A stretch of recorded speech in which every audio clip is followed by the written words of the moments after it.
In this demonstration we're going to look at installing and configuring the software update point. This allows me to deliver my software updates via System Center Configuration Manager by integrating in a WSUS server that I have within my infrastructure. One of the things we have to do before we get started is we do have to configure the site system prerequisites, because we will install a role on a server with WSUS installed. We'll then have a look at adding the new site system with the software update point role. We'll monitor the actual installation. We'll then configure the software update point. We'll then synchronize the software update point, and then what we'll do is we'll configure the software update client settings. So what I have here is I have a server. If we just come down to Server Manager, and this server has WSUS installed, so we just select WSUS. And if we scroll this down, we just need to make sure the services are actually started. So I'll scroll down here. Now what we should see is that the Windows Software Update service is indeed running. So that's fine. We know that that's up and running at that point there, so we're happy with that. Then what we'll do is we'll just come into Computer Management, because we're going to use a computer account to install the role. So we'll come to Groups, we'll come to Administrators. What we'll do is we'll select our Add button, and what we're going to do here is we're just going to come to Object Types, change that to Computers, select OK, and what we're going to do is we're going to install the role by using the computer, which is lon-cfg. Select OK at that point there, and we'll select OK. So as we can see now, our lonserve1 box is a WSUS server, and we've set up the prerequisites to install the role. So the next thing we'll do is install the role, and we'll just move over to our lon-cfg machine, which is our current site server.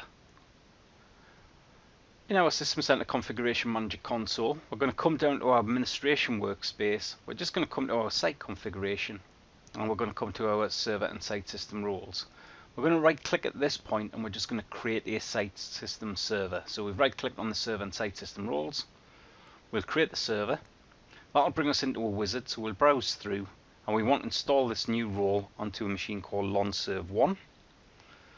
We'll just type in lon-sv, do a quick check name, specify the London server, and select OK. Select OK. We're going to do this on site S01. We're not going to specify a fully qualified domain name for the site system on the internet. We don't have internet connectivity. We're not going to require that this initiates any connections, and we are going to use the computer account from lon-cfg to install this role on lonserve1. So we'll select next. Not going to bother with the proxy, and select next. Then what we'll do is we'll come down to our software update point. This allows the integration between WSUS and Config Manager, and select next. In the case of the software update point, WSUS is currently installed on a Windows Server 2016 box, so we'll go with 2012 or above. What we're also going to do at this point here, we're not going to bother requiring SSL communication, and we're not going to allow Config Manager Cloud Management Gateway traffic either. We're only on the intranet. So we'll select next. In the case of the proxy settings, we're not going to specify a proxy, so we'll select next at this point here. I don't have internet connectivity, but if I did, I'd be synchronized from Microsoft Update or from an upstream server. I'm just going to say at this point here, do not synchronize from Microsoft Update or upstream data source. Then down at the bottom under my WSUS reporting events, I'm not going to bother specifying any reporting events. At this point here, we'll just select next. On my synchronization schedule, what we'll do on the synchronization schedule is we've already specified that we're not going to synchronize from upstream. But what I could do at this point here, if I wanted to, is I could come in here and I could specify a synchronization schedule to communicate back to Microsoft. I'm not going to bother at this point here. We'll just select next. Any new software updates come out, I want to immediately expire superseded software update, and I want to do the same thing for feature updates. Will immediately expire a superseded software update. Now we've done that, what we'll now do is we'll just select next. We've got update files at this point here, so we can specify what we want to download. So in the case of this, following options, we'll download full files for all approved updates. Or we could download both full files for approved updates and also Express. I'm just going to go for the all approved updates. We'll then select our next button. All I'm interested in at this point here is critical updates and security updates. So we'll get rid of everything else. Now we've specified our critical updates and our security updates, we'll just select our next button. In the case of products, I'm not going to specify any products, we'll specify them a little bit later on. And then within the languages, I'm going to deselect everything but English. Then what we'll do is we'll select our next button. read through the summary. Happy with the summary, select next. It's going to progress through. It'll look as though it's installing really quickly. It hasn't installed yet, but we'll select close. Then all we need to do is we just need to monitor that installation. And the way we're going to monitor that installation is I'm just going to come to my monitoring workspace. I'm just going to come into my system status. I'm just going to go to my component status. And all we're going to do here is we're just going to do a search for WSUS. And we're going to have a look at the control manager. We'll just show the messages from control manager. Do it for the last day. And what we're looking for here is we're looking for a 1015. Once we see that in this list, we know the installation of the point is installed. We can then configure it. We won't sit and wait for this. It does take a few minutes. So what we'll do is we'll just pause the presentation and return back once we get the messages showing up in our status message viewer. So as we can see, we now have our 1015. So let's just close down the messages. Next thing to do now that we know that the role has been installed is just come to our software library. And all we're going to do at this point here is do initial synchronization of the software updates from WSUS. So we'll synchronize across the metadata by right clicking and saying synchronize software updates. We'll run this immediately, and just to actually watch what's happening with those software updates, if we just open up one of the log files that we get with Configuration Manager. So I'm coming to my SQL and program files, then into Microsoft Configuration Manager, into my logs folder, and it's the very last log in the list. If we just watch the wsync manager.log file, we can watch the synchronization occur. So as we can see, not a lot happening at the minute. So again, all we'll do is we'll just pause the presentation and wait for this initial synchronization to complete. So what we can see now is we can see the initial synchronization has taken place. Now we've done the initial synchronization, we just need to do a bit of configuration on our software update point. So we'll just minimize down the config manager log, minimize down this file explorer, and now what we'll do is we'll just come in, have a look at our all software updates. We're not really expecting anything across here as of yet. We now need to do a full synchronization. So at this point here, we'll just come into our administration workspace. We'll just come to our server and site system roles.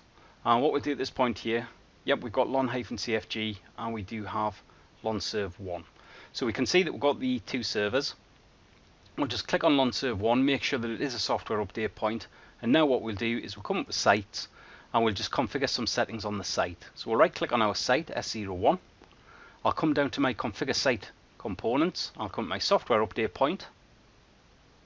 And then what we'll do at this point here is we'll just come to products. And what we're looking for here is the updates for the products that I'm interested in are Office 2016. So we'll just scroll this down till we find Office. And also as well, we're interested in Windows 10. So we'll go for Office 2016.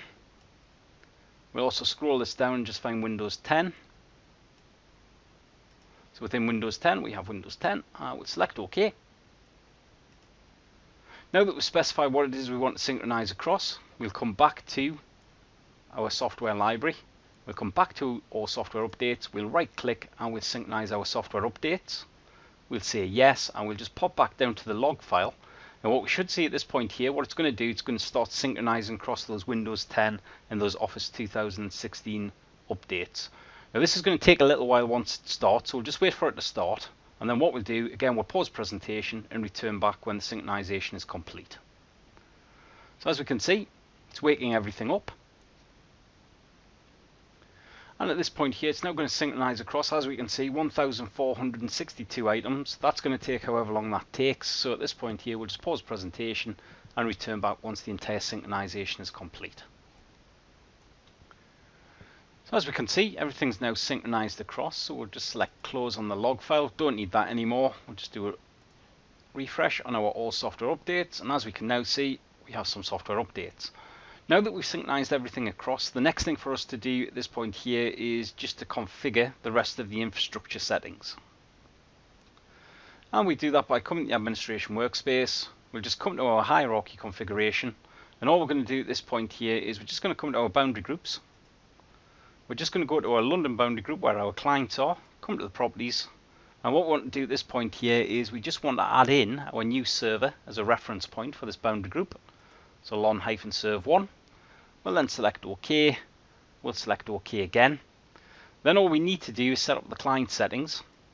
So we'll scroll down. I'm just going to come to my client settings, and what I'm going to do at this point here, I'll come for my default client settings. We'll go for the properties, and what we're looking for here is software updates. So if we come down to our software updates, what we're doing with our software updates, we need to make sure that enable software updates on client is enabled, which we can see at this point here. We don't really need to specify anything else. We're fairly happy with all of the other defaults. Then what we'll do is we'll just come to our state messaging at this point here, because we do need the client to report back its compliancy state after we do a scan, and we're fairly happy with every 5 minutes for the state message reporting cycle. Now we've done all of that, we'll just select OK. And we've now configured the infrastructure requirements. The next thing to do is we need to go to our client device and just make sure our client device is doing its scan and make sure everything's in place in order for it to report back its compliancy. So we move over to the client PC. On my client PC, I've come into Control Panel. In Control Panel, I've gone to System and Security. We're just going to come to Configuration Manager. And all we're going to do at this point here is we're just going to come to our Actions tab, and we're just going to run a machine policy retrieval and evaluation cycle. We'll run that now, so that'll download the latest version of the policy. Once we've downloaded that latest version of the policy, the next thing that we need to do is we just need to actually do a software update scan cycle to see if we're compliant or non-compliant. So we'll click on our software update scan cycle. We'll run that now. We'll select OK, and we'll select OK again. We're just going to open up one of the log files that we have. And this log file here will just show us what's happening with the Windows Update agent. So all we'll do at this point here is we just open up the logs. It's the very last one, and it's a WUA handler. And all we're looking for here is we're just looking for that we're actually downloading a policy. So this will take a few seconds. So what we'll do at this point here is we'll just pause the demonstration again and return back once it's done the initial scan. So as we can see now, we've successfully completed the scan, and that's the end of this demonstration of configuring the integration of WSUS and System Center Configuration Manager. In later demos, we'll have a look at how we actually apply the software updates. Thank you.